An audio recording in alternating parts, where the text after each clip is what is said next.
There is a very specific kind of silence that exists only in the presence of unthinkable wealth. It isn't the empty, tragic quiet of poverty, where the world has simply moved on and left you behind. This is an entirely different phenomenon altogether. It is the unflinching, composure-filled silence of a man who has never once had to raise his voice to command a room. It is the quiet of someone who has never fought for a table, begged for an audience, or waited for anything he truly desired in his entire life. It is the silence of inherited, absolute power. To understand what was constructed in the mountains of North Carolina, you first have to understand the chaotic, violent landscape of America in the decades leading up to it. Context is everything here, and the context is staggering. During the late 1800s, a period historians would later dub the Gilded Age, the United States was undergoing a transformation so rapid, so all-consuming, that it barely resembled the nation it had been just a single generation before. Steel mills poured molten fortunes into the backbone of our expanding country. Oil barons claimed underground rivers of black gold, and thousands of miles of iron rails cut through untamed wilderness. Riding the crest of this industrial wave came fortunes so vast, so incomprehensibly massive, that the men who possessed them literally struggled to spend them even when they tried. Standing at the absolute pinnacle of this new American aristocracy, commanding more prestige and raw social clout than virtually anyone else on the continent, stood the Vanderbilts. Even today, the Vanderbilt name carries immense historical weight. But in the 1880s, inside the drawing rooms and dining halls of high society, it was treated as something closer to royalty. The empire had all started with one man, Cornelius, the Commodore Vanderbilt. Beginning his career as a teenage ferryman in New York Harbor, he ended it as the wealthiest man in America. He built his kingdom first on steamboats cutting across Long Island Sound, and then on the iron networks that consolidated into the New York Central Railroad. When Cornelius died in 1877, he left behind a fortune estimated at over $100 million, an unfathomable sum in an era when the average American worker earned less than $1 a day. His son, William Henry Vanderbilt, doubled that inheritance through shrewd, relentless management, growing the estate to nearly $200 million before his own passing in 1885. Divided among his 8 children, each individual share still represented more wealth than most families could accumulate across a dozen generations. Into this rarefied, almost suffocating atmosphere of accumulated capital, George Washington Vanderbilt II was born on November 14, 1862. He was William Henry's youngest son, the youngest of 8, and in nearly every way, the most unusual. While his brothers raced horses and erected flashy mansions along Fifth Avenue, and his sisters married into European nobility to throw record-breaking balls, George quietly retreated into his library. From an early age, he was an anomaly among his peers. He read voraciously and obsessively, eventually speaking 8 languages fluently, including French, Italian, German, Greek, and Latin, while building a personal collection that would top 23,000 volumes. He studied art history, philosophy, agriculture, landscape design, and architecture with the intensity of someone who genuinely needed to understand how things functioned.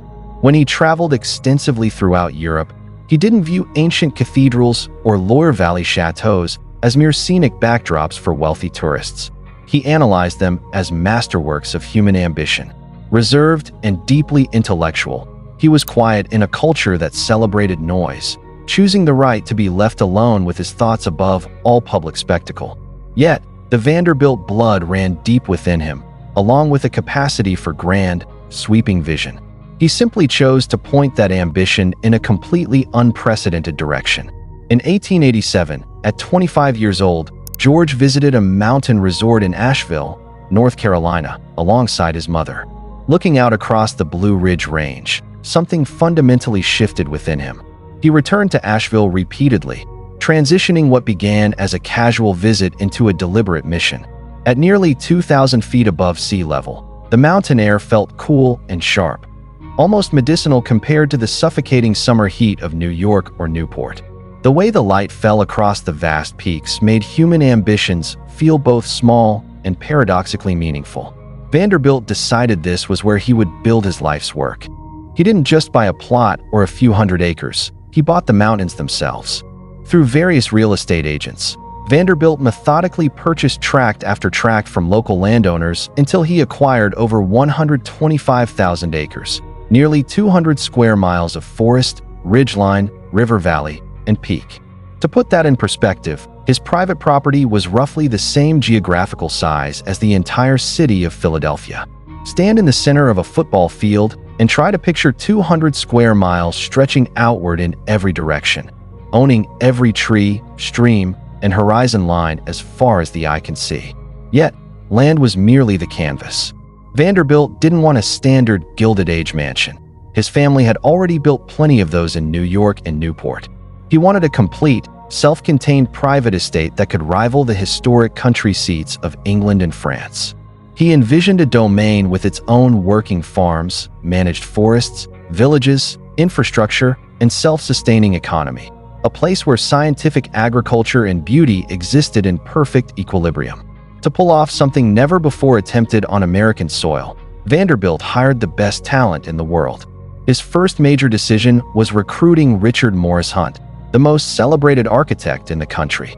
Hunt was the first American architect ever to graduate from the prestigious École des Beaux-Arts in Paris, an institution that defined classical standards, spatial balance, and structural proportion. Having designed mansions for the Astors and the pedestal for the Statue of Liberty, Hunt understood how to give physical form to grand ideas. Together, Vanderbilt and Hunt selected the Chateauesque style, drawing inspiration from the French Renaissance chateaux of the Loire Valley, characterized by soaring towers, steeply pitched roofs, elaborate carved limestone, and medieval meets Renaissance ornamentation. His second key decision was bringing on Frederick Olmsted, the legendary pioneer of landscape architecture who had created New York's Central Park, Prospect Park, and the United States Capitol grounds. The 125,000 acres Vanderbilt bought were in rough shape, severely degraded by decades of unchecked logging and soil depletion. Olmsted looked at this damaged landscape and saw a radical opportunity. Instead of merely laying out flower gardens, the entire property should be managed using scientific forestry principles. To execute this vision, Olmsted recommended Gifford Pinchot, a brilliant young forester trained in Europe. Together, they founded the very first scientific forestry program in American history, turning Biltmore into a real-world testing ground for sustainable timber management that would eventually inspire the creation of the United States Forest Service. Construction broke ground in 1889 and spanned 6 arduous years, 1,914 days of sustained, massively expensive human effort in a remote mountain terrain long before modern heavy machinery existed. Nestled on a vast artificial terrace carved out of the mountainside by Olmsted's team, the scale of the operation resembled an industrial enterprise. The exterior limestone was quarried directly on property, custom kilns were built on-site to fire millions of structural bricks, and dedicated workshops were set up to hand-carve miles of interior woodwork. At peak construction, more than 1,000 workers were employed, including specialized European stone carvers, woodworkers, and iron artisans, alongside local workers who lived in temporary housing built on the grounds. To accommodate the workforce long-term, Vanderbilt and Olmsted even planned and built Biltmore Village near the entrance, offering model housing and community services. When the house officially opened on Christmas Day in 1895, it stood as a technological and architectural marvel. Spanning 250 rooms under a single roof, it was, and remains, the largest private residence in American history. For scale, the White House contains 132 rooms. Biltmore featured 35 bedrooms, 43 full bathrooms with running hot and cold water, a massive engineering feat for the 1890s, 65 stone fireplaces, and a monumental banquet hall hearth large enough for a grown adult to stand inside. It housed a 2-story library with 23,000 handbound volumes, a sunlit glass-domed winter garden, 2 basement bowling lanes, and a heated indoor swimming pool. Furthermore, Hunt had fully integrated electrical wiring into the home's original blueprints, powered by its own on-site generator just 16 years after Thomas Edison perfected the incandescent bulb. Yet, despite its incredible dimensions, the house reflected the quiet nature of the man who commissioned it. The 3-mile winding approach road crafted by Olmsted kept visitors enclosed in a dense green forest tunnel before suddenly revealing the limestone facade in a dramatic, calculated view. Inside, the massive stone walls absorbed sound so completely that a person could wander through endless galleries in total quiet. Vanderbilt hadn't built Biltmore to throw wild galas or flex his fortune in social rivalries. He built it because he wanted the luxury of choice, the ability to entertain when he wished, or to retreat completely into reading, research, and mountain solitude. That peaceful era came to an abrupt end on March 6, 1914, when George Washington Vanderbilt II died suddenly in Washington, D.C., following emergency appendicitis surgery at just 51 years old. He left behind his wife, Edith Stuyvesant Dresser Vanderbilt, and their 14-year-old daughter, Cornelia. The timing was brutal.